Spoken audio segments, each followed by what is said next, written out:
looking for something to read. I know you are. Everyone can see that. The rectangles. Mm-hmm. What with? What with? A lot of things. For example, people tend to go missing. Help her by carrying things? Maybe she needs a weightlifter. Maybe she needs you to fight her husband. No, that's not it. Her hands move over the book covers. The tips of her fingers look rough, stained with yellow. It seems like she has spent a lot of time at work, smoking. An array of neurons fire up with joy. Bum her a cigarette, lest it turn to pain. No, I don't.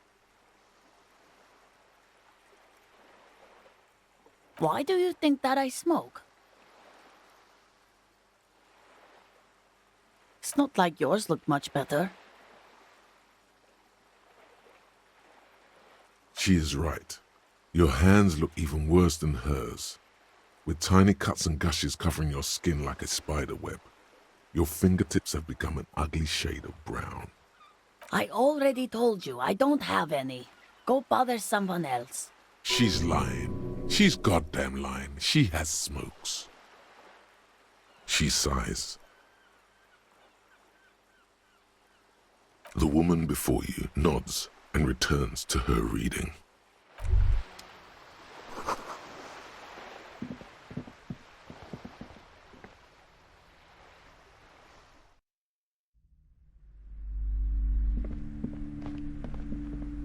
You broke down?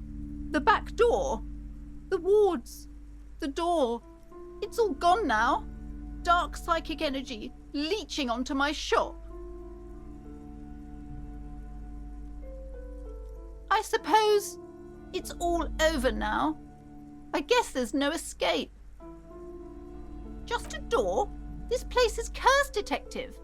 They don't call it the doomed commercial area for nothing. Just look at the sheer amount of companies that have failed in this house. I hope you're happy now. Happy that you've ruined everything. Now that you've broken the door, the curse is coming to get me as well. Host Almighty, she prays. Guard me and my honest business venture from the curse that lurks behind the door. Blessed be your name. Of course you didn't. You're nothing but a policeman. All right. You know what? I'm willing to let you investigate the doomed commercial area. We are set on the path. There's little else to do. Her facade has dropped. Now you see the curiosity behind the fear. But before we go on, tell me, did you encounter the malignant entity?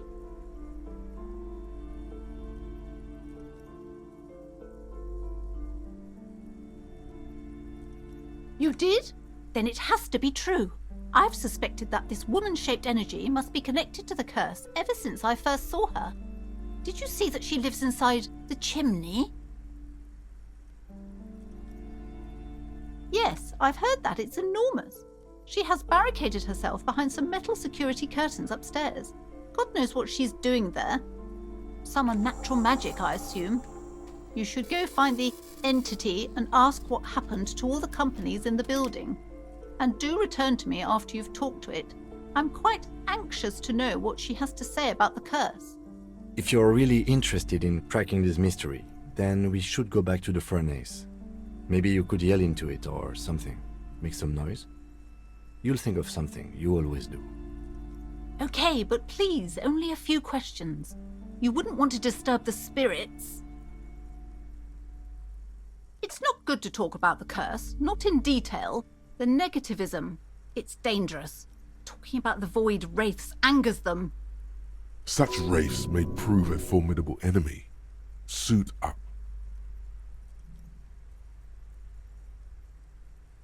Yes, I've contacted numerous parapsychologists and even a pair of Simonese mediators.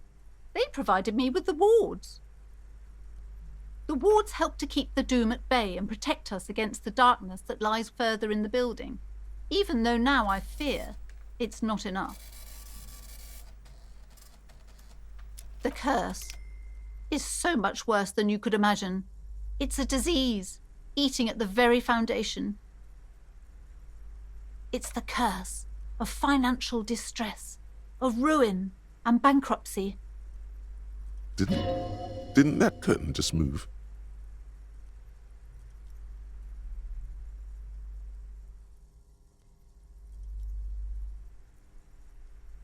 But officer, there's nothing natural about entire companies declaring bankruptcy. I'm talking about cacodemons, feeding off bad business practices and disappointing income statements. There's something wrong with this building, I can tell you. Ever since I arrived, I've sensed an eerie lingering presence, as if I was unwanted here.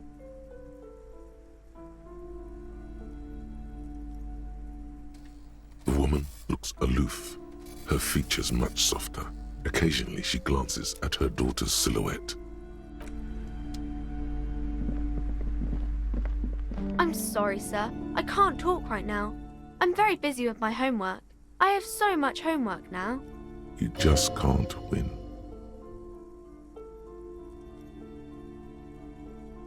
Math. It's really difficult. Like, really. They say you need it to get rich. Better than standing outside in the cold, I guess. Oh, I found something while you were away. I thought this would fit you. Like, thanks for helping out. Not me. The city, I mean. Like a detective does.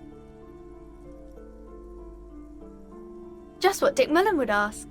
I got it from behind the curtains. I'm not really supposed to go there. Maybe. It's the hat Dick Mullen wears all the time. You'll look way more serious with that. Right, I have to get back to my homework now, before Mum notices. Man, this is hard.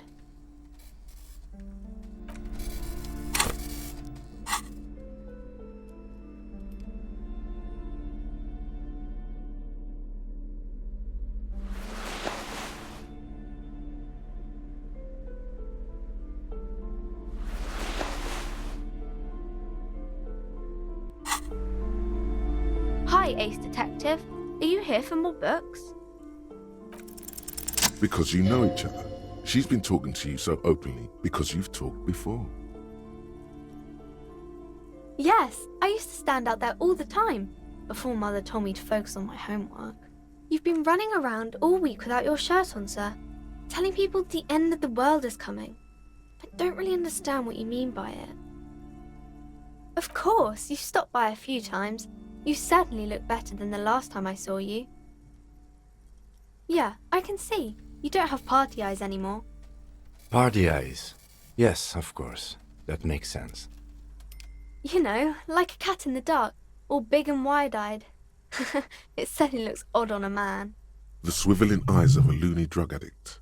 That is what she meant. You were probably gurning too. Good thing she didn't say party eyes loud. Her mother's nearby. Fuck yeah. You should get some party eyes right now. Snap those sequins on you, boy. Don't leave us hanging like that, man. Open yourself to the experiences of the world. Expand your consciousness with amphetamines. I didn't know I had to do that.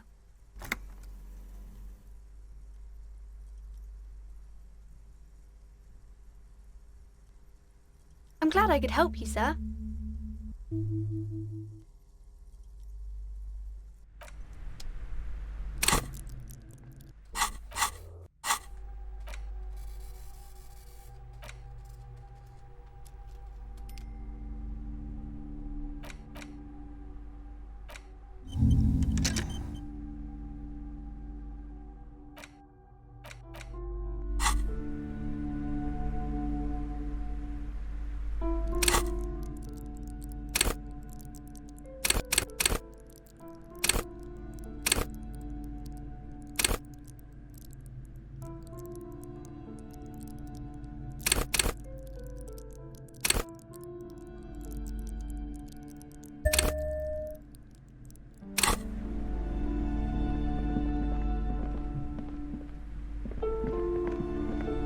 A small mountain of colorful board game boxes.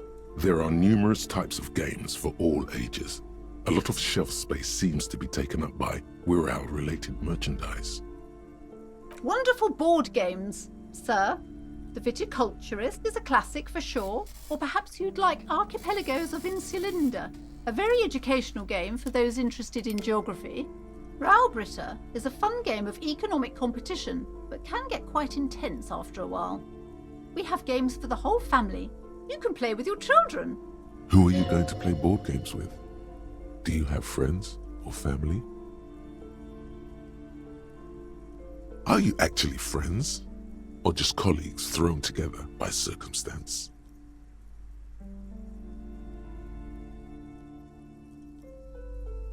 Don't be so hard on yourself, sir.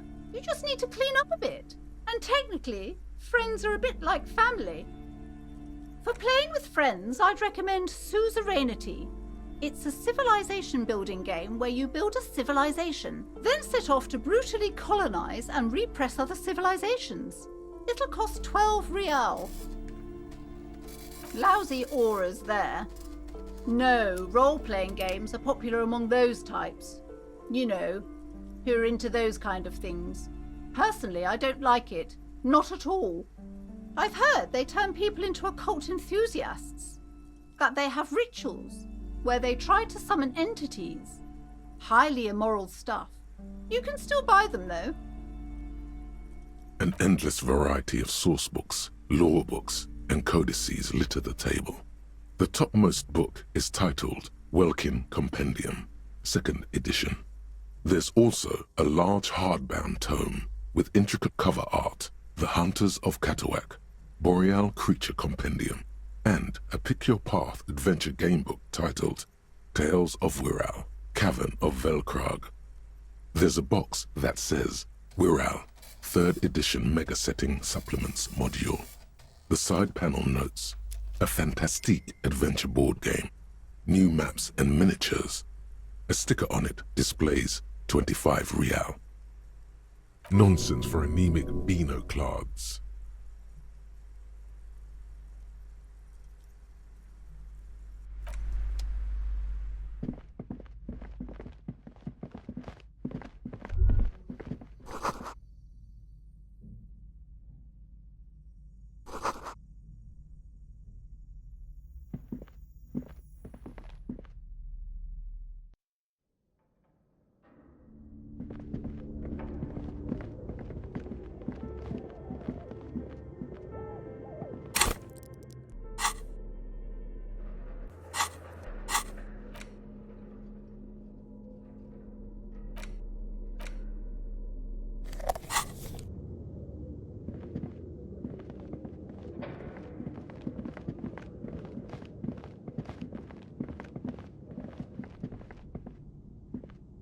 This old fireplace is covered in lines drawn in blue and red marker, the mesh spreading over the stone like blood vessels on alabaster skin. It looks radio frequencies, it seems. UKV 123.6, UKV 123.7, UKV 123.9. Some written notes, too. Sparse and cryptic. Unclear. It looks like a cardiovascular system split into veins and capillaries. Very advanced. Perhaps the web is comprised of radio stations, all lead back to one red heart, titled the Game Master Frequency. A note says, this one can listen in on any station it wants.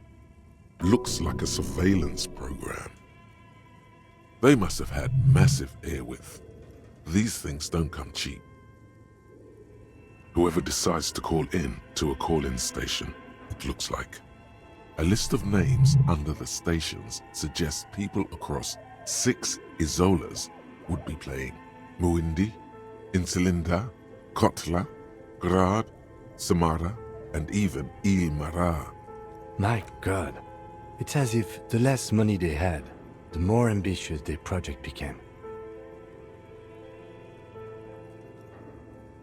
Exactly. This schedule, I know doom when I see it. The company was running out of funding. Nothing. It's just lines on marble. An echo from times long gone. No one has used the fireplace in ages.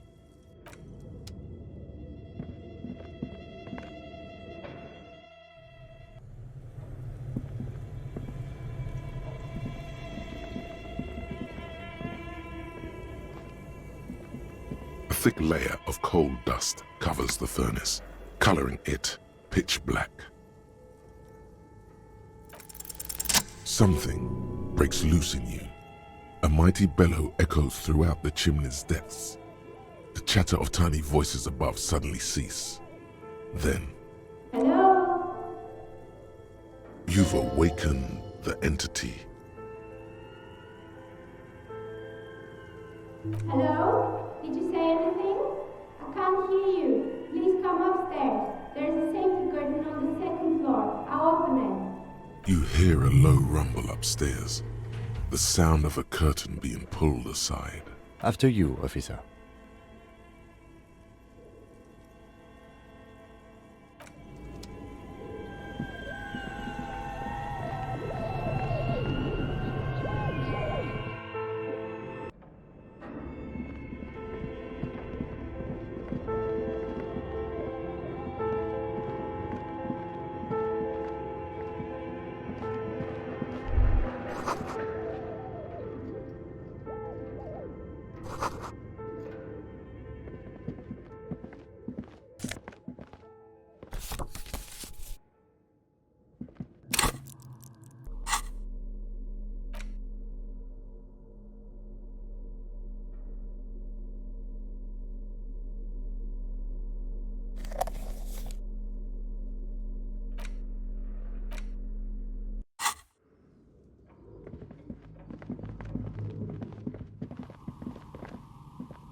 Hello, I'm Nia.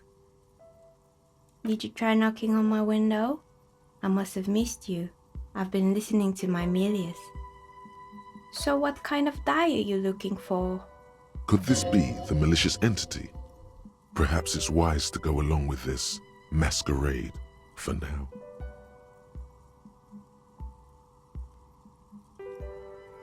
I'm a novelty dice maker. Tell me the name of your role-playing system and I'll make the die you need. That's why you're here, yes? As she speaks, her bone-like fingers fiddle with a ring. Her bones light, but her hands strong.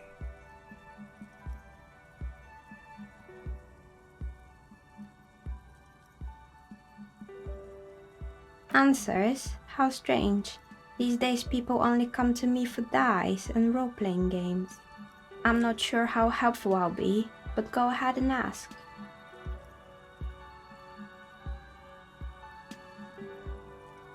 We're inside the chimney of an old central furnace. It's strange, I know.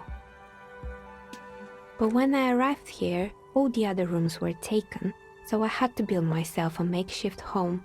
Besides, I don't really have to pay any rent here, so that's a plus. Plaisance was right. There's an entity living in the chimney. You should ask her about the curse. Creative. When she arrived here, there was no room anywhere else. She must have known the other businesses. I've heard the stories, but I don't think those stories are true. Plaisance, the bookshop lady? I've heard that her business is doing rather well. Have the energies spared her somehow?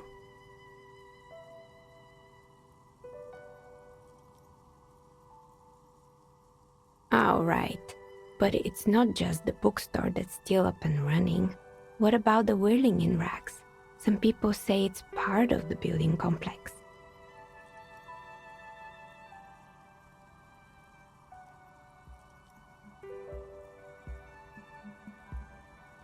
And then there is me. I've been here for 14 years, selling novelty dice to role-playing enthusiasts. Not exactly a million-real business idea, yet somehow I've survived despite the talk of malicious energies. Strange, isn't it? It's because she's in cahoots with the demons.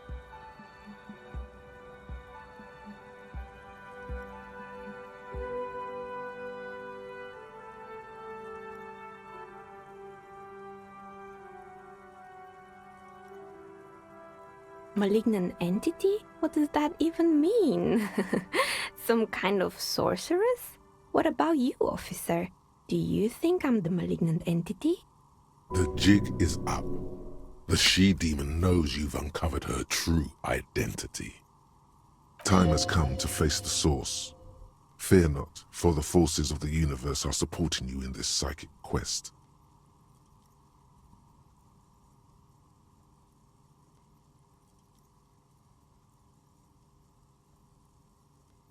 Is it now? I've always thought it's a rather mundane and boring place with no supernatural surprises in sight. Well, if you ever find a way to explain all those inconsistencies in the curse, let me know.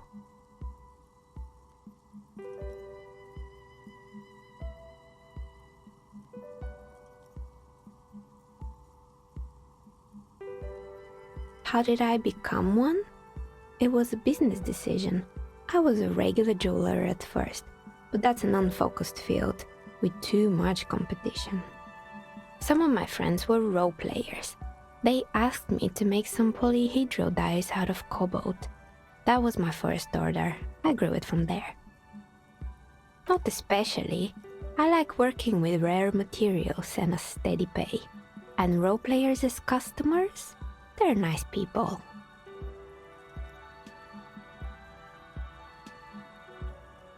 Nothing really.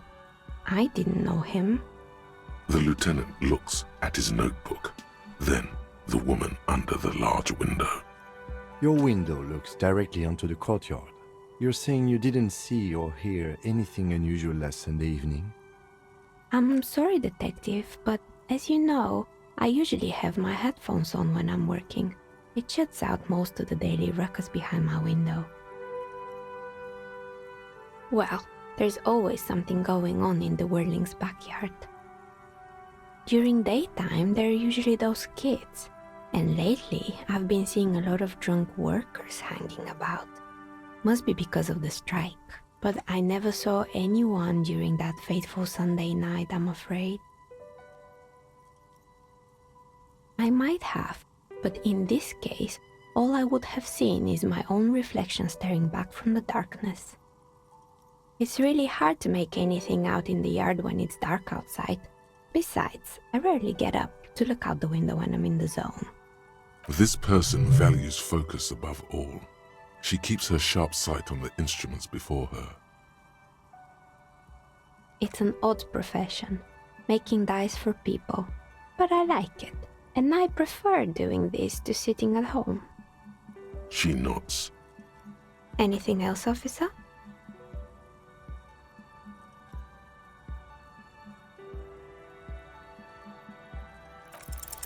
A gust of cold air sweeps through the chimney.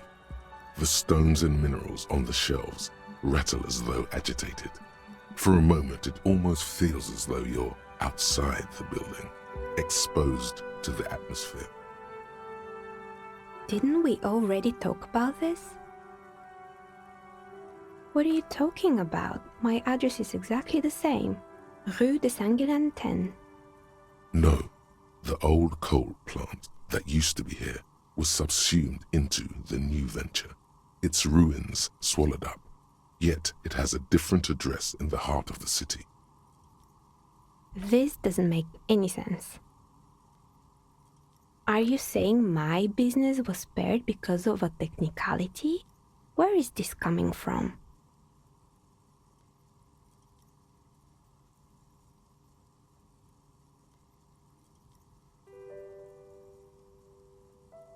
And what? Does it mean that I'm safe from failure? Don't let her become complacent. She still needs to ward her soul against the evil forces. She starts laughing, her fingers trying to rub away the exhaustion from her face. Do you know what this is?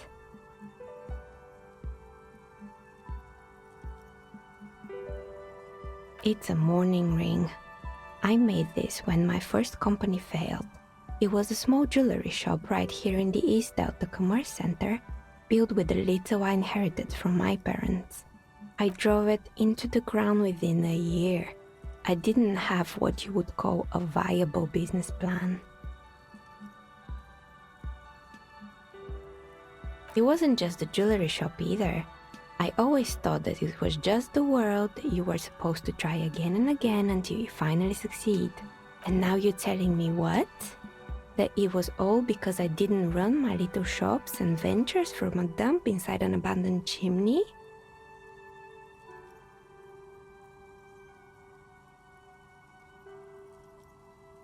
Yeah. Or maybe it's the entire world that's cursed. It's such a precarious place. Nothing ever works out the way you want it. That's why people like role-playing games. You can be whoever you want to be, you can try again. Still, there is something inherently violent even about dice rolls. It's like every time you cast a die, something disappears. Some alternative ending or an entirely different world. But anyway, thanks for sharing your theories, officer. More or less, are you interested in anyone specific? Rats scuttle in the dark rooms under the abandoned blow dryers and dusty mannequins. Cobwebs cover rotors and radio computers alike. So much failure. It wasn't merely a gym, it was Artemitep's boxing club, a community project created to steer at-risk youth away from drugs and crime. It didn't. If anything, it made the youth situation in Martinez even worse. At some point, someone started a rumor that the punching bag downstairs was full of amphetamines. You should have known it. Eventually, the coalition took away the funding and the club went bankrupt. This was a few years ago. It's gotten much more peaceful around the plaza ever since. Fortress Accident, the radio game studio. They were an interesting bunch. We talked about role-playing systems every now and then. Once, I even saw two of them get into fisticuffs over Wirral. They certainly took their work very seriously, even if they seemed to be chronically liberal with their schedules. The usual, they ran out of money and couldn't get the project done on time. Well, I did hear them talking at times. They seemed to believe they were historical individuals on some grand quest. That's what I thought, because when the money started to run out, they just began to complain a lot about capitalism. You know, how the markets are rigged to keep up new businesses and so on. In the end, they just didn't get it done. They didn't have enough willpower to produce something truly historic, and to show up to work on time. Showing up to work on time is hard. No, scratch that. Showing up to work at all is difficult, especially if you've been drinking. Not the wisest decision. You would have lost all your savings. The result is 1 on a 20-sided die. The dice is black and filled with little silvery flakes, like snowfall. Anything else?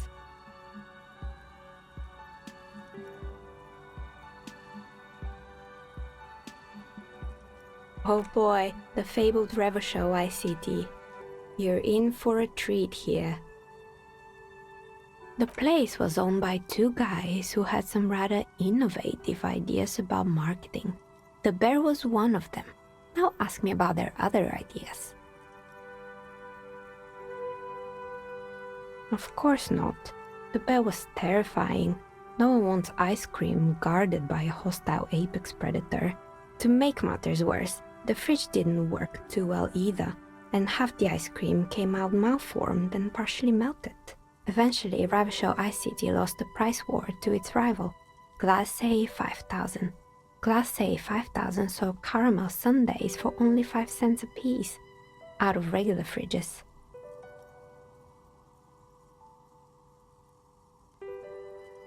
The taxidermist who made it said it was his vision beast. He said he met his vision beast while high on desiccants.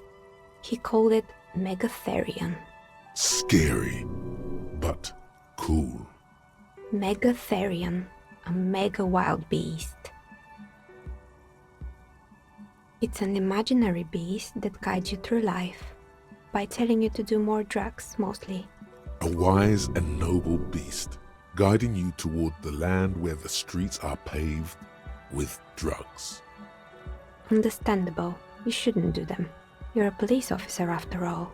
Anyway, now you know the story of the fallen ice cream empire. Little sparkling embers under the window. Outside it's light. Light scatters from the low-hanging cloud cover.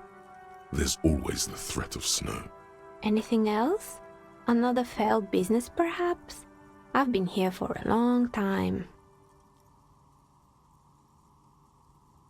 Good. I hope it clarified things a bit. What else?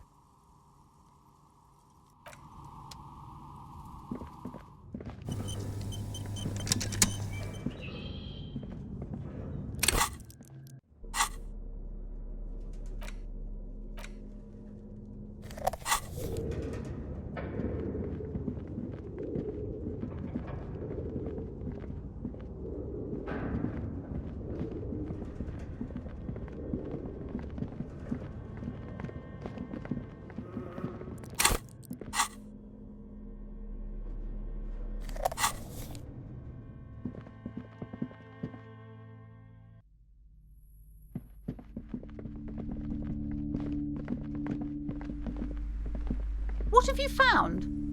And also, do buy the books. There may be teachings in them. A novelty dice maker? Well, spit it out. Why does she need the dice? For some kind of sorcery? Sometimes they use the ankle bones of sheep. I don't understand. If it's not her, then where is the source of the doom? How did she explain the curse? Before you say anything, ask yourself, is the woman really able to withstand the truth? She's squeezing on the pendant too tight, a drop of blood in her palm.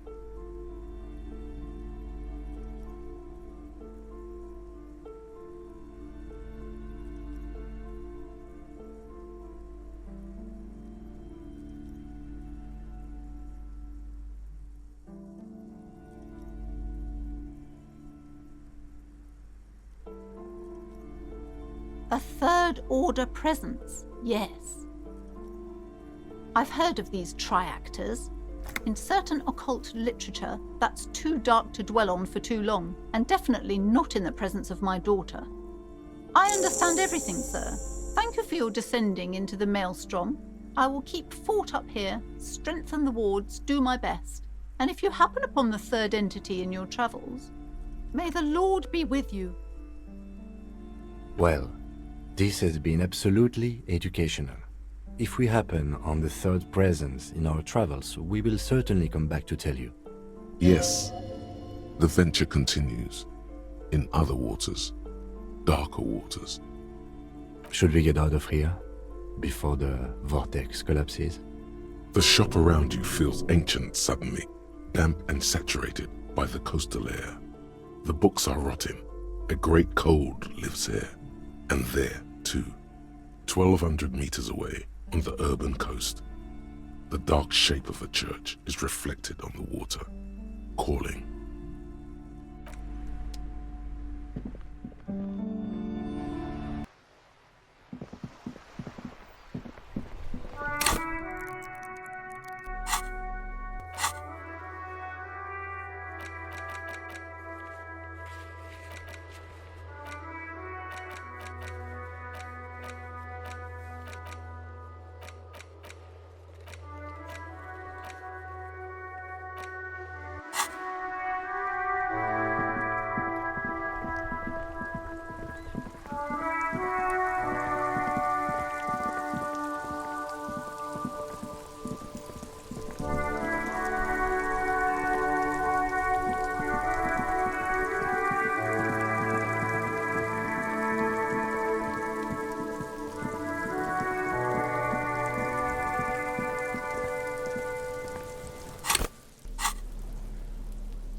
rotting man lies on his side with his eyes looking straight through you. His body is supine and open to intrusion by autopsy.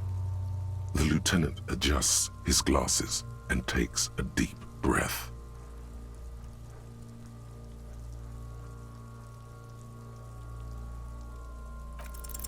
The fish lips stay silent in response.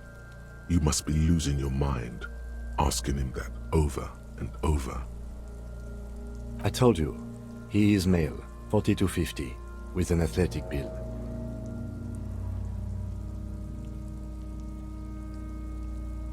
Come on, officer.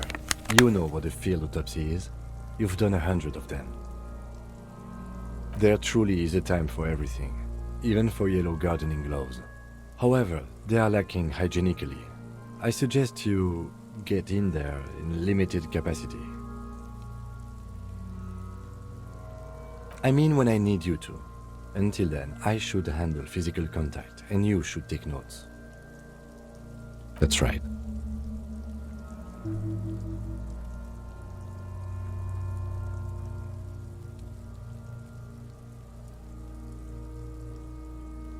The dead man stares in silence as you crack open the ledger. The bright red paper is covered in boxes and lists, describing the condition of his skin and organs in 3 parts. Above those, an 11-field info form needs filling out first. It begins with, That's you. "The corpse is indifferent to your scribblings, just lies there." The next box says, KK57-0803.0815. Next, we've heard the nom de guerre, Lely. It's better than nothing. What's next? Date of birth? NA. Roughly 50. The corpse looks ageless, like meat on a hook. Teeming with opportunistic microorganisms, letting out a foul-smelling diamine compound. Your eyes turn watery. Mondial. Subgroup Occidental, as per your observation.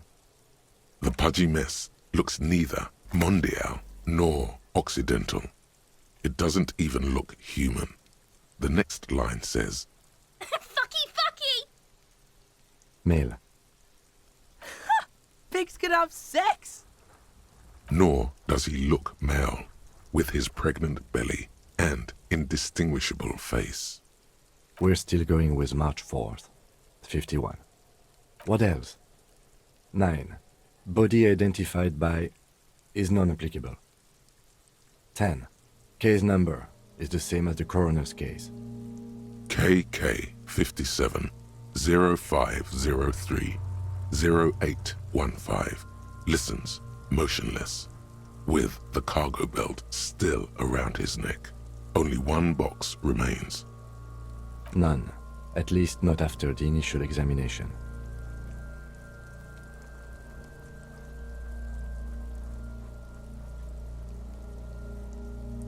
Interfering with the body's position or wounds post-mortem. A silent nod. The lieutenant places his gloved hand on the corpse's chest, as if in preparation. Your central nervous system recognizes this gesture. It's the stations of the breath. Ecclesiastic, religious in nature, a holdout from pre-DeLorean burial rites. It takes him 2 seconds to perform. Then, somewhere in Jamrock North, a small wood shed behind Rosenkrantz Row, Lieutenant Nick Feuerbach puts his hand to the chest of a small corpse, no larger than a monkey. It's raining outside, light drizzle. There is darkness in the shed. Elsewhere yet, an obese female sits in a wicker chair, her silhouette bull-like against the window. Outside, Grand Coudon. The day is turning dim for Sergeant Mac Dawson. Hand extended, he approaches, to make sure she is dead more than anything else. The building is tall, 7 stories wind-wrapped in solitude. Most of the apartments are unoccupied. This was a suicide, the other an accident. the small one. And so, all across Jamrock, Coal City, GRIH, 42 deceased persons found today, 42 stations of breath. We should start the post-mortem.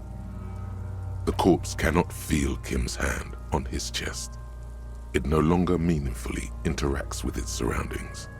A thicket of boxes and lists on red copier paper tries to answer why. Clothes. The deceased wears armored boots and white briefs. The make of the briefs is Babrodin, I think. Let's see. See, it's happening. Babrodin, yes. Inexpensive. Size M. Color white. The disappointment is palpable. The red-haired thing was expecting something more lurid. The boots are ceramic, vitreous enamel. They are fused to his skin from blood flowing downward post-mortem.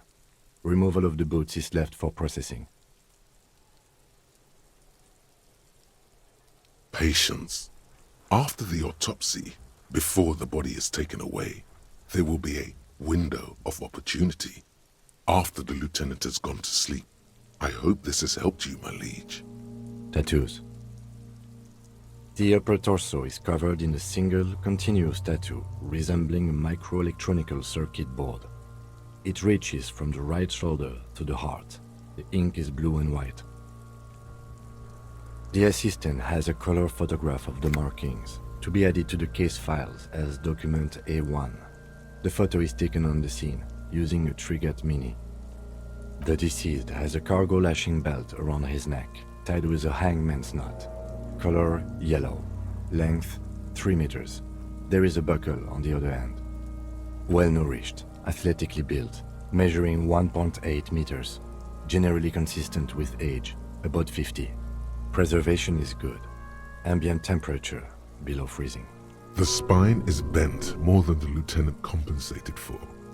This buster's actual height is about 1.85. And no, you could not take him straight on. Of course, I undercompensated.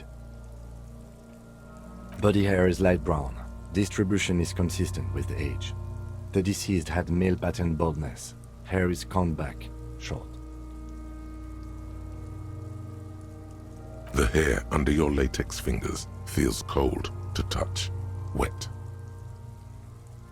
The stench is suffocating. Strands of dark brown hair start sticking to the latex of the glove, like thread off a rag doll's head. There must be brilliantine in there. He's combed his hair back with oil.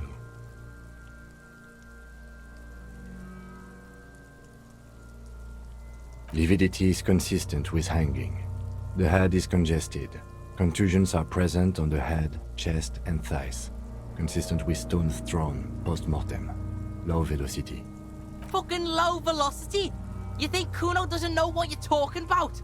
Velocity was fucking max. Talking shit about Kuno's velocity. In addition, there are bite marks on the face, scalp, and chest. Consistent with predation. Ligature mark. The steel wiring. There's too much of it. We need to remove the belt so we can get to the ligature mark. You got just the right tool for that. The chain cutters. Always good to think ahead. Now, we need to cut the belt to see the ligature mark below. Carefully, with as much precision as you can. See, my pig is gonna fuck his head off. No, he ain't. Your pig's a boring fuck. The belt is equally tight around the whole circumference of his neck, swelling over the edges like white bread rising from the east. The knot is the weak spot. The chain cutters fit in there, steady now, like a flower arranger. 2 cuts and it should come loose. After some deliberation, you sink the cutters into the knot tying the belt together. You squeeze the rubber handles together, sweat forming on your brow. Snap! The knot is slashed. Another cut and the belt falls apart like a flower bouquet, revealing the dead man's neck and the dark red ligature mark around it. The rope rises to a point, leaving a gap in the ligature mark. The suspension point is in the back of the neck.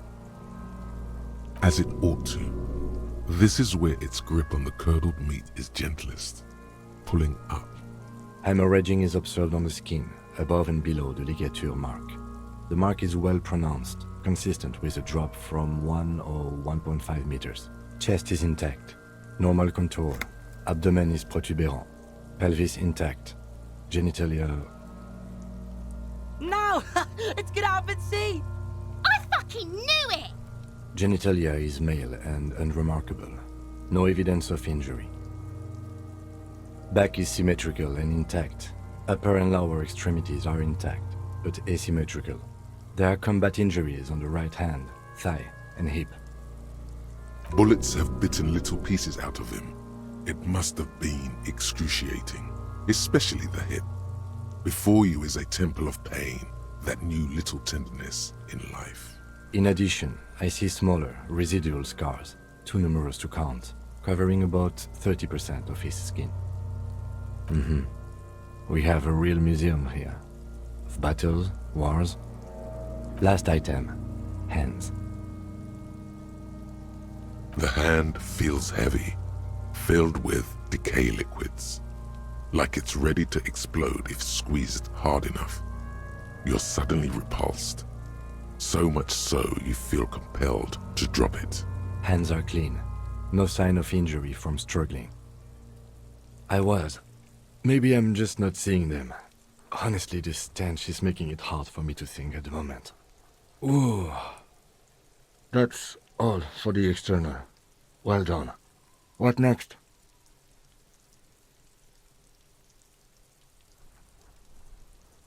Central nervous system. I have nothing.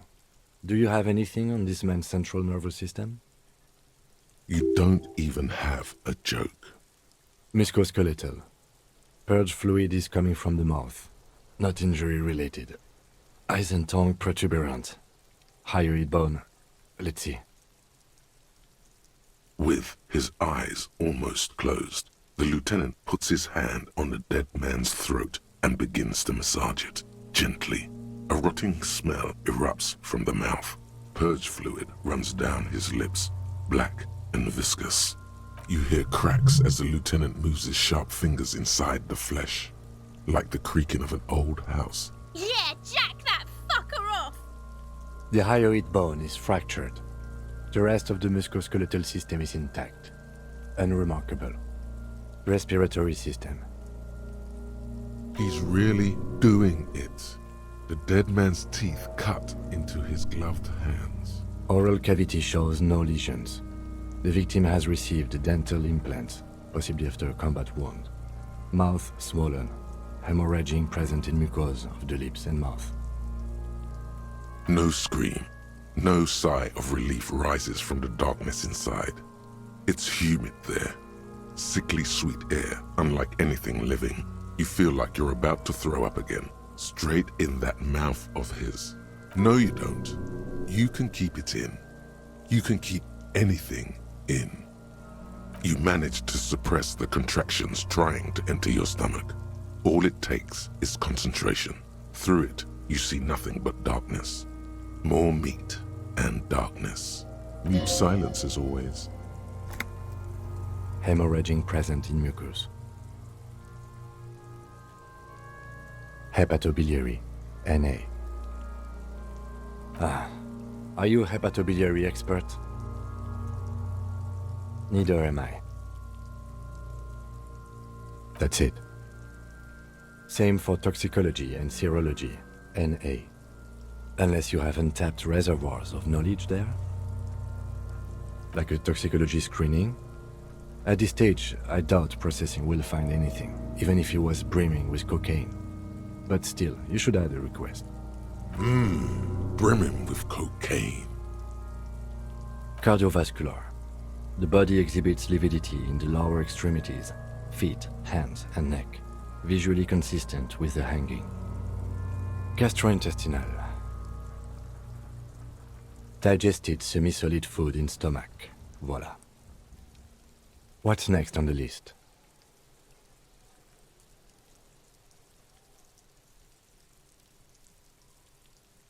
Let's see. We have bite marks, contusions on the head and chest, and a ligature mark encircling the neck. You'll need 3 fields. Leave a 4th one too. Be thorough if you want maximum results. Oh, so we inflicted them? Okay, so there's a spin-stabilized munition from a Kiel A990 muzzleloader lodged in his lung. I don't think we should mention that. Better not to muddy the waters. See? These pigs are fucking corrupt. Why don't you fuck him if you love him so much? Now, injuries. Head, chest and scalp bite mark injuries. Predation by birds has caused damage to the body. Odontologist does not need to be consulted. And your opinion, officer?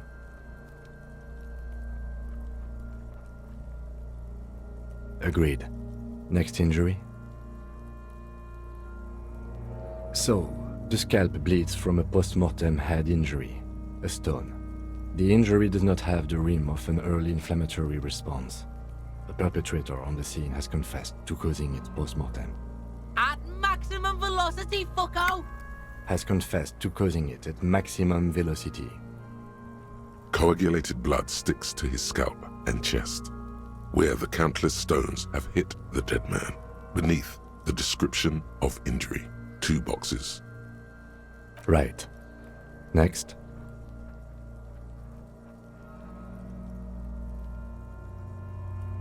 A dark red abraded ligature mark encircling the neck, with a gap on the nape measuring, let's say, 7 centimeters. The hyoid bone is fractured, the cervical column intact. I see hemorrhaging on the skin, above and below the ligature mark.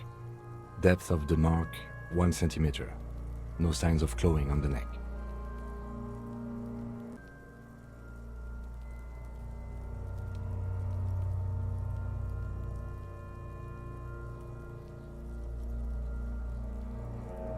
Below the note, 2 customary boxes wait to be ticked. The man's head jerks to the side. The ring around his neck is visible. Think for a moment. There's time. Don't rush.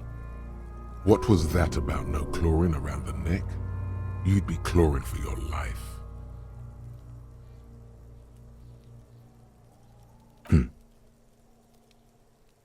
A column of cold air encircles you, rising slowly upward in the shape of a courtyard, bordered by cracked plaster, windows, seagulls perched on air conditioning units.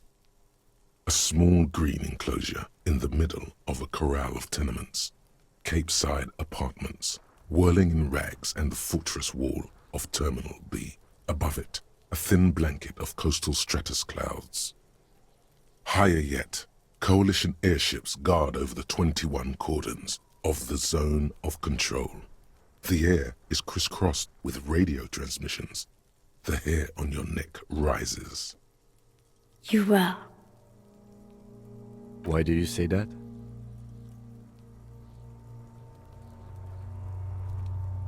Okay. Why don't you think it was fatal?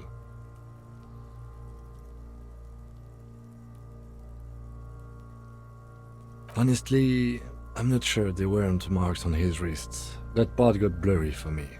The stench. But you are right. There should be signs of struggle. Let's leave the cause of death empty for the time being. Let's wrap this up. I pronounce this field autopsy over. It was an irregular field autopsy. We did not establish cause of death, which is supposed to be the goal of an autopsy. But, personally, I do not see this as a parameter for success. We also requested a toxicological screening. That was thorough. The results should arrive in a couple of weeks, if we are lucky. I will not hold my breath. Then, given the state of decay here, I consider establishing the victim's ethnicity a minor success. We were thorough with the list of injuries too. We described them all in detail. What is there to say? Given the circumstances, it was a professional field autopsy. Oh yeah, well done, Master Detective. Maybe a drink is in order? Now, you see, that worries me. You will die if you drink. You know that, don't you? You are proving a useful detective. The organization would miss you. I need a copy of that autopsy form. Then I will drive him to Faubourg for processing. You tilt your head, also looking at the corpse.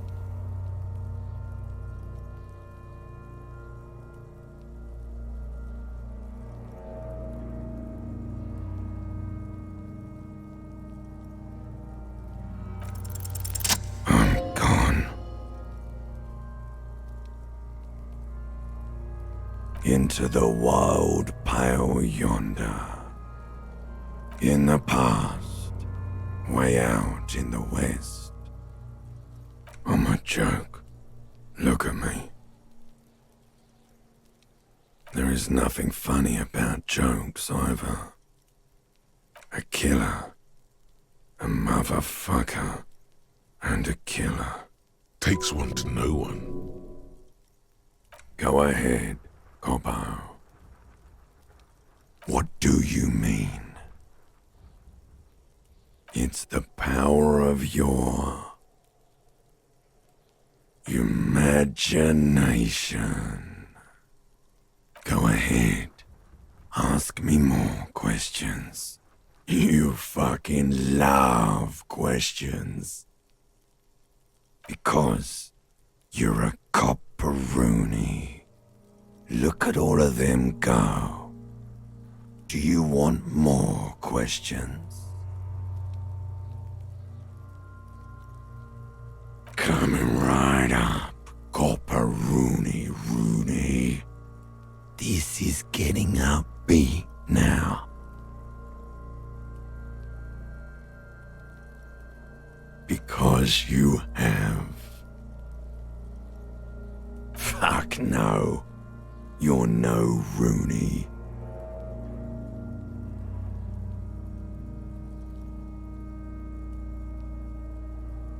No, you're not a Harry either.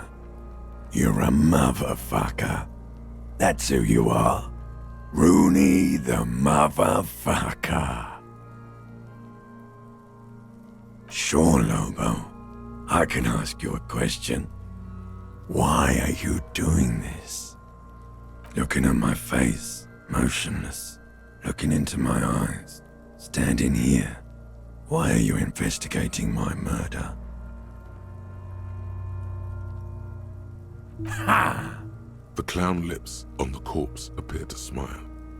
Something is on its way. Something hidden. It's coming. A miracle from the northwest, and it's almost here.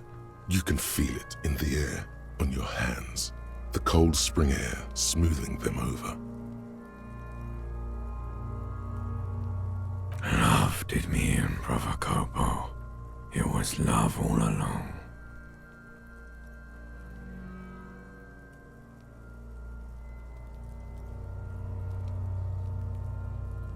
Do I remind you of someone?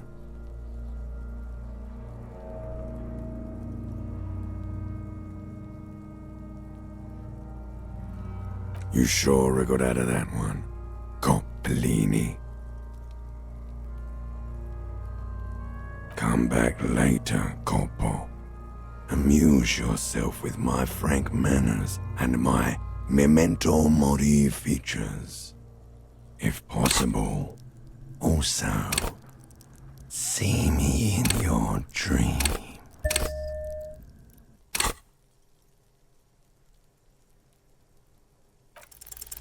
Your arm reaches out and your eyes close, as if by their own volition. It's dark all around. You feel cold, dead flesh through the latex glove. It's right under the palm of your hand.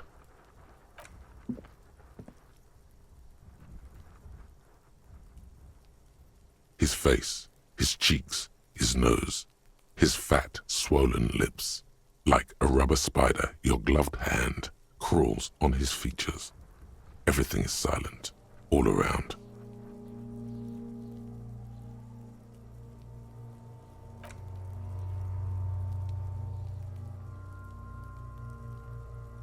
The oral cavity is cold and moist. A ball-like tongue attaches itself to the base of the mouth, lolling around like a scallop. You're on the right track. A vision of black and dark red death, pried open by your hands and studded with teeth. Looks like he's laughing.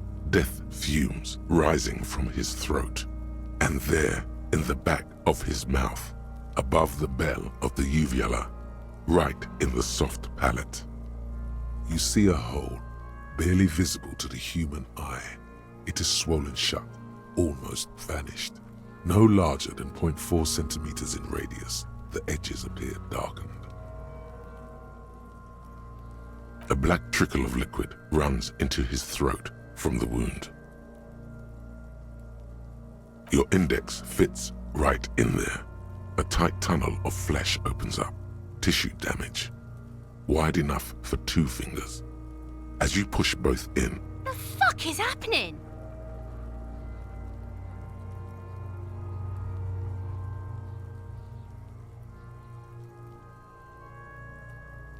Ah, shit, see?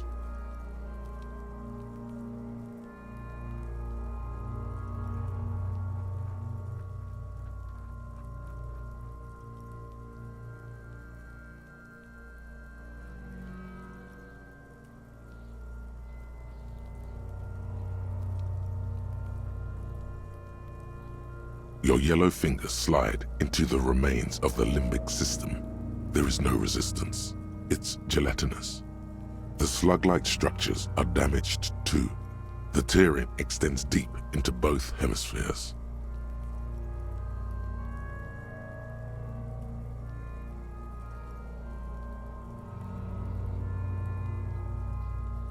The lieutenant answers with the sound of his pen on paper. Fucking cavity, see?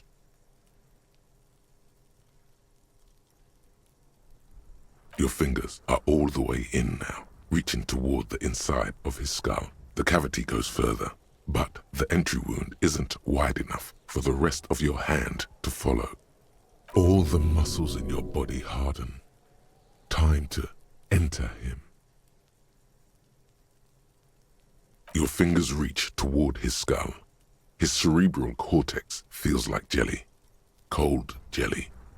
Strange fluid streams down your wrist as you push deeper until you feel it on the tip of your finger. Ice-cold serrated metal.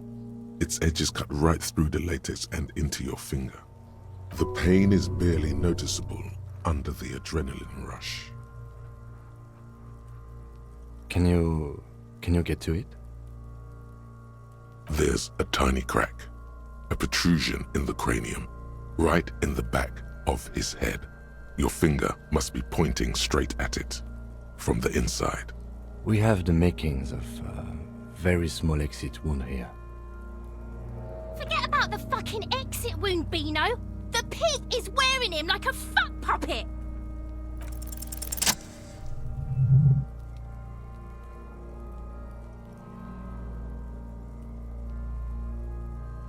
You pick the object between your index and middle finger.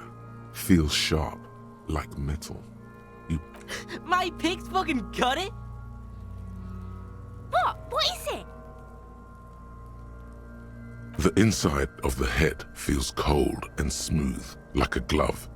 Sweat dripping down your brow. Careful not to lose the prize between your fingers. With a plop, your hand emerges from the mouth. The garden glove is covered in blood right up to the wrist. Between your fingers, a small flower, a blossom made of lead. Fucking beautiful! A bullet.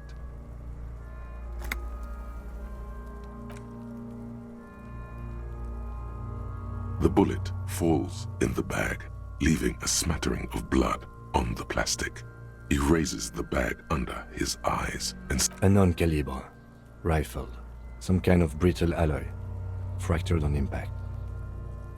No, you deserve it. We can log it later. We need to add an item to the injury list. Injury number 4. Oval entry wound with an abrasion collar. Soft palate, back of mouth. High velocity. Temporary cavity in brain tissue. Small exit wound on the occiput. How does that sound? Opinion, fatal injury.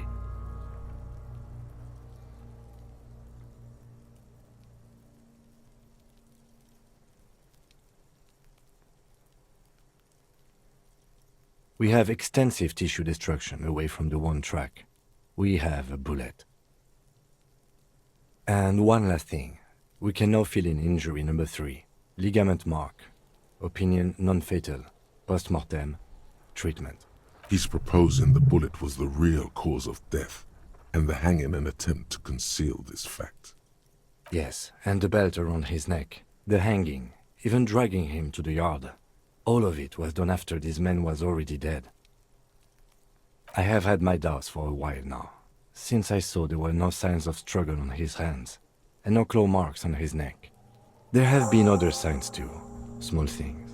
We were right not to assign hanging as cause of death, as the perpetrators expected we would. No such luck for them. Oh, you really do. I am glad to hear you say that. Your room in the Whirling in Rags should come with a bathroom. Be sure to make use of it in the evening. Yes, we should take a closer look at it. I am certain it has more to tell us. This little thing could reveal much about the weapon that shot it. We bag the corpse and carry him to the holding pen of my kinema. I can transport him to processing myself, but I will be gone for the rest of the day. Work on the case. Tend to personal matters. Try not to do anything too dangerous. An officer needs backup in a neighborhood like this. I'll leave that choice to you. And one more thing. Great work, detective. After you bag the corpse, Lieutenant Kitsuragi will leave the party until tomorrow morning. You can do side tasks and even the main case, but it might be more difficult. Plan his exit accordingly.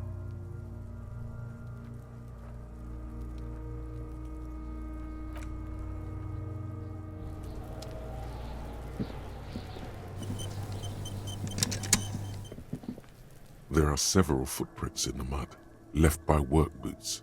Anywhere from 6 to 12 pairs have walked here.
Give me a moment.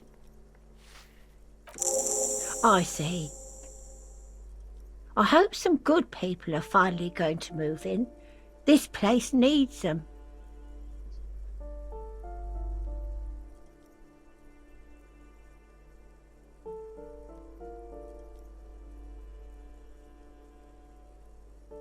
Oh, I do like wizards, and people like that in general. They have a lot to tell us about our fates.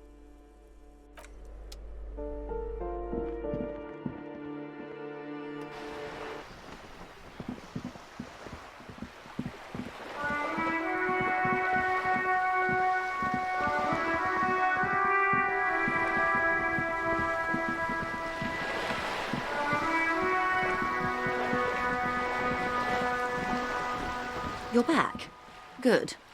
What can I help you with? You have. And Finally, time to choose sides.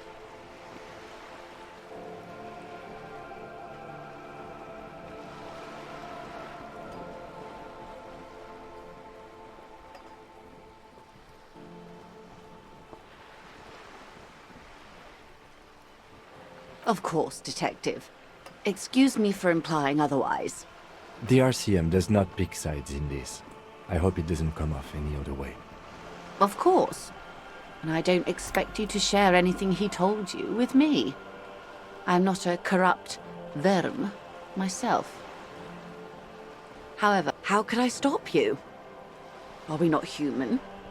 Are we not curious to hear another person's take? It's only natural. We would only be gossip. Tell her she'll like you for it.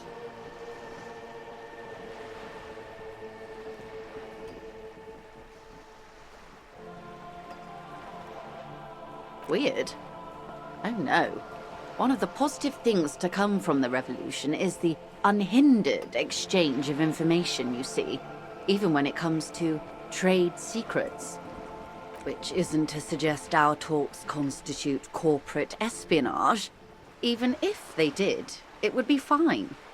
But they don't, since you logged the money as a donation, and this is clearly just gossip between friends. Of course, Detective. Should something come up later down the road, don't be afraid to drop by for a chat. Until then, is there anything I can help you with?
Life doesn't need to be a struggle.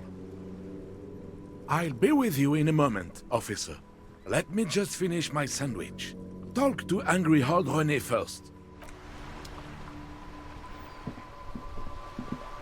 Have you no shame? Whining about your back every time you bring out the measuring tape. René, you're a man with a fork in a world of soup. Please, let's just try to enjoy the game, all right? Look in his hand, going into his mouth. The sandwich. It's hauntingly beautiful. I'm trying to, but you keep breaking my concentration. You're old. I can see that. We're both old. Now stop grabbing your ass like it's a girl. These manly men are playing balls. This is a ball game. Grab a ball and play it. Don't ask questions. Shoot first. Ask questions never. That's the spirit. Don't even waste your breath asking about the game. They wouldn't know anyway. They're way past their prime.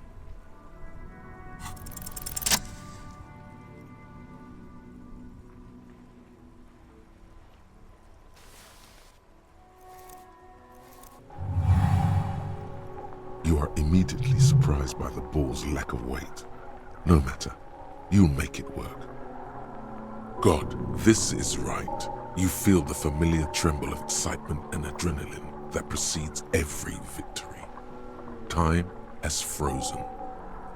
The cold metal ball is surprisingly smooth against your neck. It has a pattern on it, probably a sponsored ball. Yours would only be covered with bumps of learning and scars of victory. Already your muscles are adjusting to the weight, the nervous system calibrating, until you and the ball have merged into a single entity. The man ball is ready. A chilly breeze ruffles your hair as you stand there, feet firmly planted.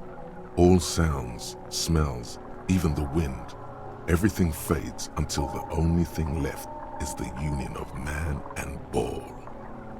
West, in the Grand Couronne area, a sharp overhand left from Arsène Luc Edelbrock sends the Samarin heavyweight champion, Kostya Miasnok Kostanica, flying to the mat. The crowd goes wild. Revachol loves her heroes. An embodiment of pure motion, a fine-tuned locomotor running at maximum efficiency. Behold the fear and confusion reflecting in the eyes of the two feeble geezers. They are in awe of your superiority. You are a god to them.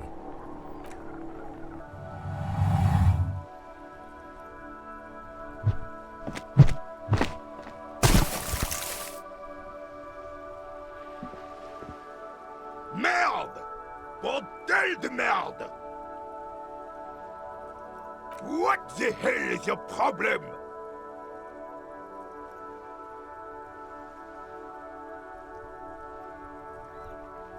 I don't care if you are a cop. You do not just ruin someone's game. It's so goddamn disrespectful. A man his age getting worked up like that? Better watch that blood pressure.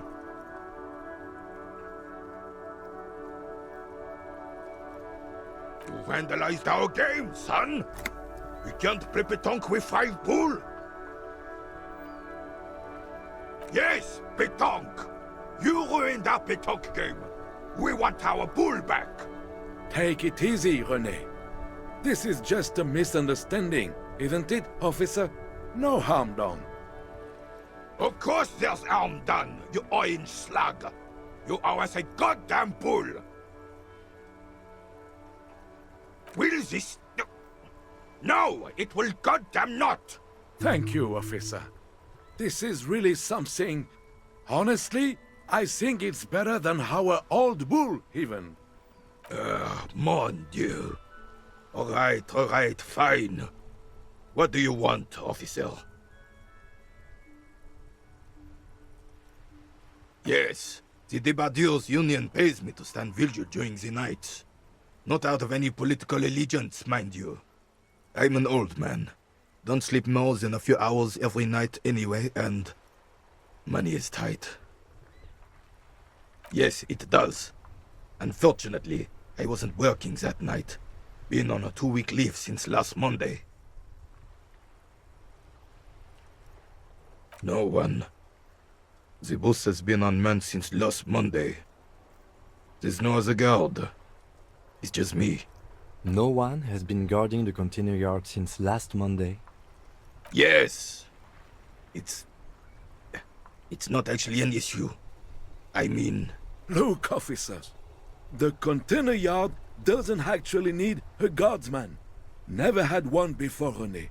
Monsieur Claire had that booth built specially for him. It's mostly decorative. The possibility of someone being in there is enough to discourage any ill-minded individuals. Evrard created this job for René because He knows the royal carabinier's pension of honor and PTSD isn't something a man can live off. A decorated kingsman collecting tear reflects bad on the whole neighborhood. His words.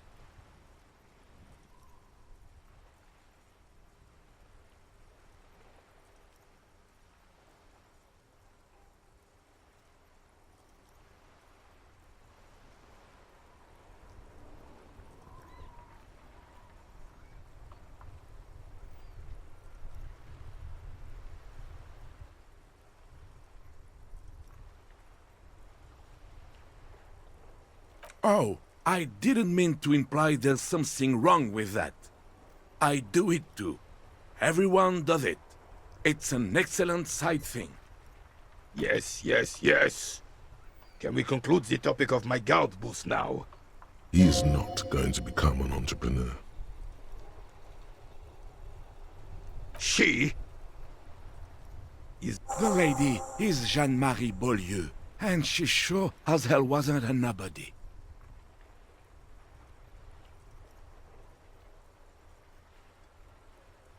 Yes, yes. Like I said, it would be up anyway, so might as well keep an eye out. It keeps my senses sharp. Unfortunately, I don't. Unlike most of the locals, I have no qualms about assisting law enforcement, but this affair has passed me by completely. In Martinez, the union is the law, so can you really blame them? Cop is a pejorative term. I don't have a problem with policemen. On the contrary, I admire the effort to bring order to our streets. If I knew, I would not be afraid to tell you. I simply don't. I'm an old man, not a coward. The daily business of the riffraff no longer concerns me. This is a man with a lot of past, but little present, and almost no future.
A typical Martinez streetlight sits among assorted floor and table lamps.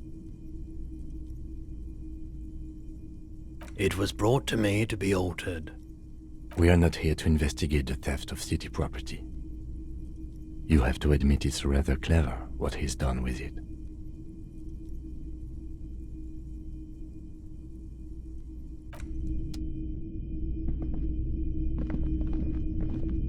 You see rows of toy soldiers guarding the rest of the trinkets displayed on the table.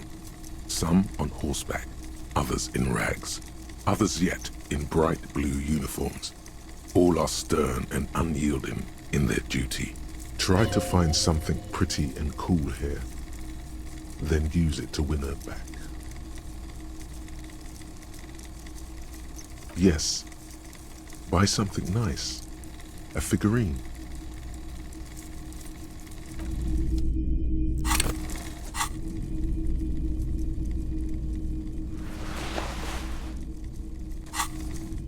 You see rows of toy soldiers guarding the rest of the trinkets displayed on the table. Some on horseback, others in rags, others yet in bright blue uniforms. All are stern and unyielding in their duty. Big men on big horses, clad in lamella armor and carrying flintlocks, the kind that would mow down a line of enemy soldiers in the blink of an eye. Franco-Nigerian knights. I used to be very serious about these guys. They're not all blue.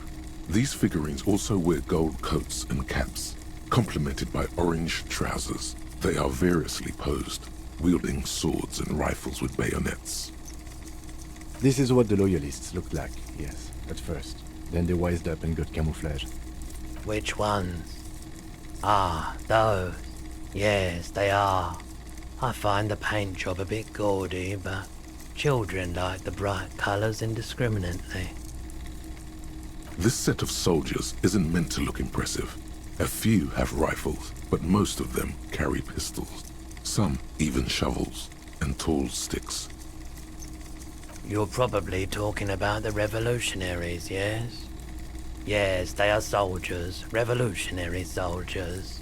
I think their poverty has been exaggerated for effect. When you place them next to the royalists, it doesn't seem like they could possibly win.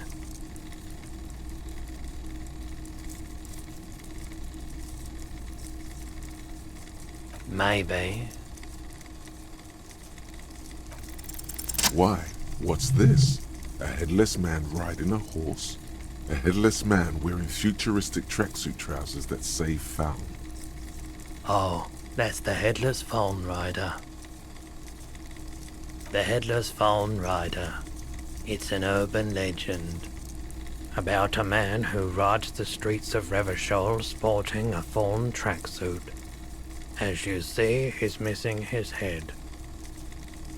50 cents. Bargain priced. I'll throw in the tiny cap too. I think he's looking for it, or something. That part of the story has many interpretations. Did I mention that this figurine is supposed to be lucky? Always carry it with you.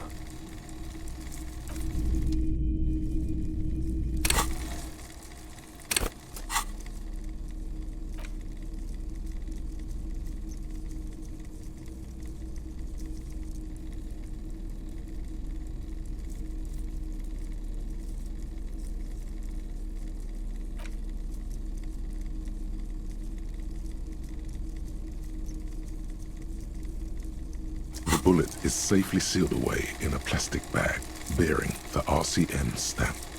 Kim has filled out the label on the bag with the item number, case number, and date and location the bullet was found.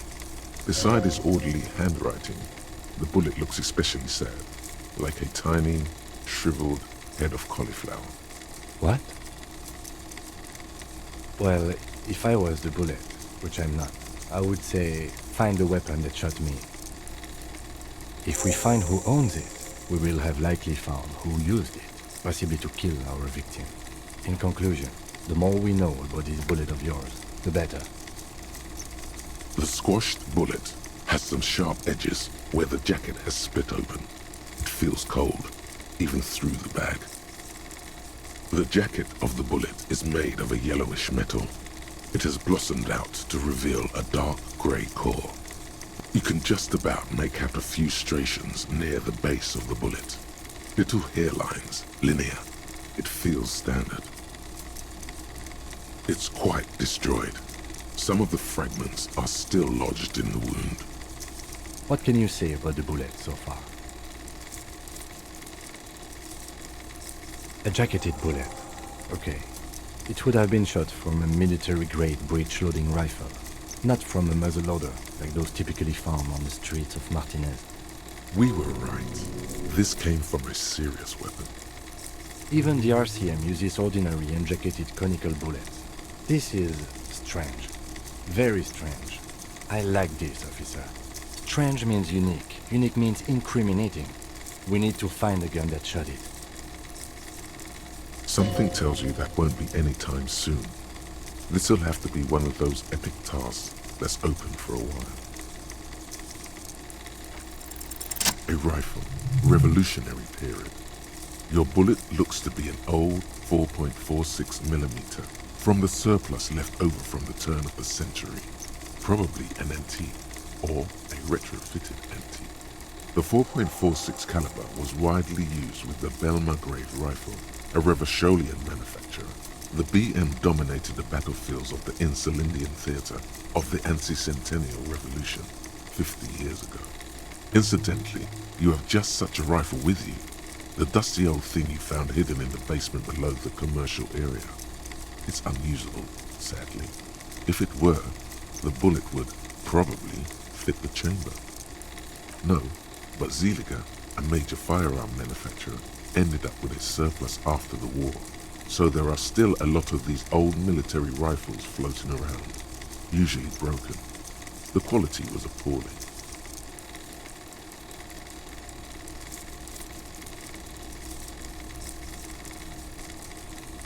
Antiques enthusiasts, guerrilla fighters in distant countries, a few lucky jamrock bangers. You're looking for the same thing you found in that hidden weapons cache, only in working order. What are you thinking? Bullet? Okay, and? An antique. That makes sense.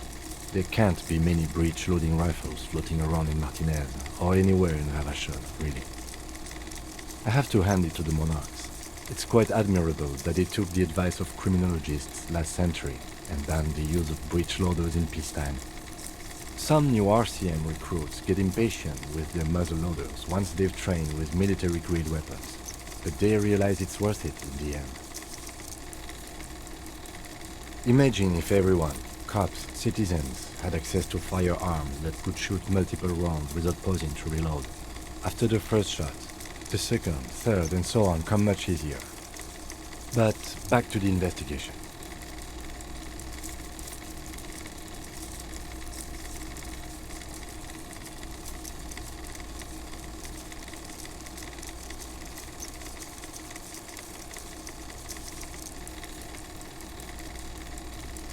Let's find out.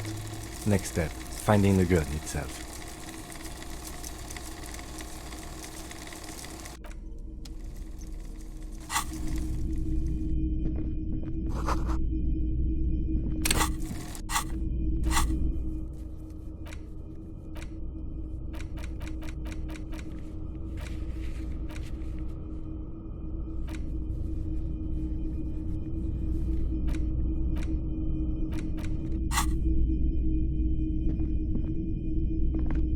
It's not often that I see officers from the RCM in my pawn shop.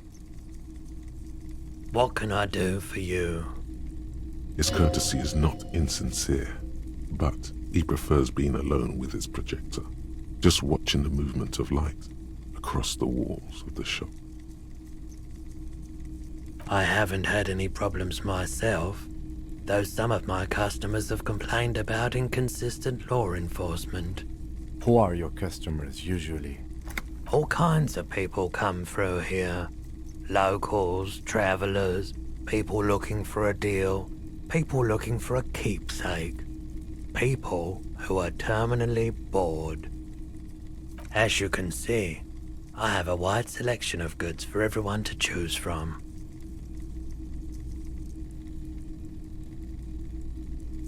It keeps me entertained. He's well composed, but underneath it you sense psychedelic processes bubbling. Some kind of drug, maybe. Entertained? He might be high. If he is, on what? Okay, he definitely is high. Whatever it is, you've probably done it, and many other things besides. But you can't cut through the jumble of sensations to get to the answer. Someone else came here earlier today asking the same question. I promptly sold her the gun you pawned a couple days back. What? Sold? The lieutenant shifts from one foot to another, alert.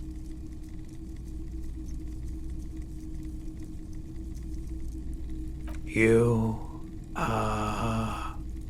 were adamant about getting rid of it, officer. Said you were undeserving of a service weapon of the Revachol Citizens Militia. And I don't like keeping guns around the shop for long. Off-the-charts photon emissions. The unhealthy kind. She didn't seem like a policeman, although she kept referring to herself as a pig, which was odd. I found her interest in the gun a bit obsessive, but I was just happy to get rid of it, and of her. Truth be told, she was terrifying. Right, so let me get this right. You sold your sidearm, issued by the citizens' militia, and now a civilian is running around the streets of Martinez with it? It's possible in these parts of town. We ought to find her and discourage her from taking justice into her own hands. Maybe. Shady-looking guys came in here yesterday, looking like they'd just taken off their Wild Pines overalls. They asked if I have a police weapon to sell. I told them I already sold it. They went their way. It was a trip, but you know, all sorts of people come here, asking for all sorts of things. Wait, then it might be true. Everard's claims. Maybe Claire really is tracking down your gun. My apologies, officer, but I have no idea where she was coming from or where she went. A needle in a haystack. There is nothing you can do about it right now. You'll just have to hope Everard wasn't lying, and the Union can track her down in time. Of course. I doubt it, but I can try and answer any questions you may have. I do my best to keep my distance from all manner of butchery. Bad for business, bad for everyone. No one likes to see what you have to see every day.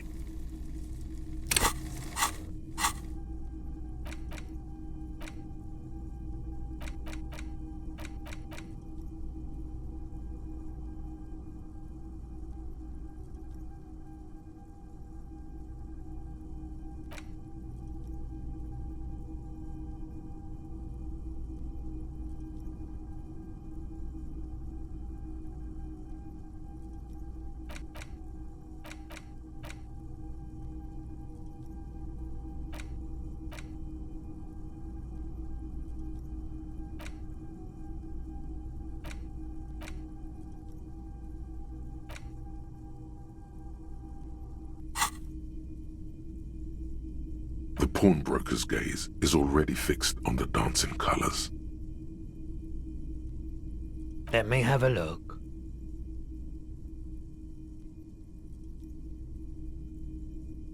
Anything else you're thinking of selling?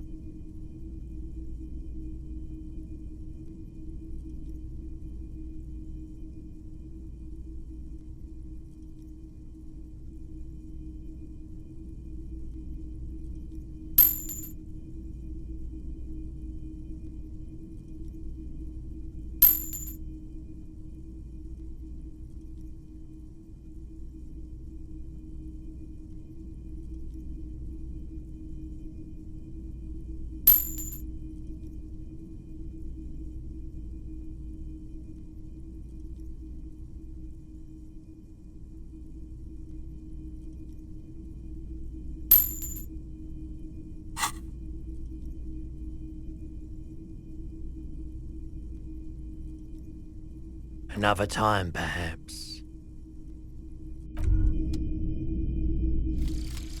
Mazovian Socioeconomics. 0.000% of communism has been built. Evil, child-murdering billionaires still rule the world with a shit-eating grin. All he has managed to do is make himself sad. He is starting to suspect Krasmezov fucked him over, personally, with his socio-economic theory. It has, however, made him into a very smart boy with something like a university degree in truth. Instead of building communism, he now builds a precise model of this grotesque, duplicitous world.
G'day to you, officers. A burly man hangs out by the waterlock, carving up a generous serving of salami with an old hunter's knife. His eyes are fixed on a man stranded on the other side of the waterlock and on an enormous billboard that has fallen down into the canal between them. His posture is relaxed. Despite his powerful build and a knife in his hand, this man resorts to physical intimidation only infrequently, if at all. My friend Barry the Butcher is stuck on the other side of the waterlock. I'm keeping him company and eating his salami. From the corner of your eye, you see a man in a yellow shirt and grey overalls waving at you from across the canal. He seems disappointed about the wreckage on the waterlock and the salami. Very good stuff. Anything I can do for you, officer? I wasn't here to witness it, but those look like tire tracks on that sign. Weird, huh? Then again, plenty of daredevil drivers in Revachol. The words daredevil driver sound ominous to you. Too bad it also takes a year and a day to repair anything around here, especially a waterlock. The rest of the coast is closed off till then. Well, there's the fishing village, an abandoned fish market, a bizarro church. Not much use to the congregation, though. There always seems to be something wrong with it. Yeah, not really much else. Just bombed out ruins. Sure thing. It is salty, it is savory, it is chewy. The hangover only makes the salami more tasty. Want some too, officer? Why not?